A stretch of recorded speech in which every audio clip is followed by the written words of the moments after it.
El procés tecnològic. Per a resoldre qualsevol tipus de problema tècnic cal seguir el procés tecnològic.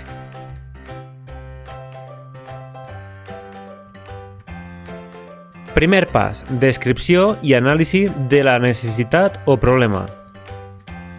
Abans d'iniciar un procés tecnològic, cal identificar perfectament la necessitat que volem satisfer i definir les condicions que ha de complir la solució. Segon pas, recerca d'informació. En aquesta fase es tracta de fer una recerca exhaustiva d'informació en diferents fonts. Caldrà analitzar les solucions adoptades anteriorment per persones que s'han trobat amb el mateix problema en llibres, catàlegs, persones especialitzades, internet, etc. Generació i selecció d'idees. Un cop analitzada tota la informació obtinguda, arriba la fase més creativa, la de les idees. Però les idees no arriben pas per art de màgia, sinó que van sorgint a mesura que anem treballant.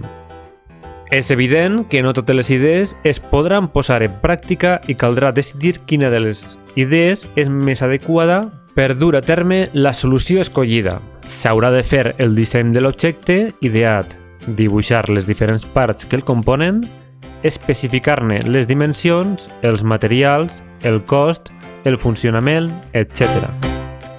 Execució.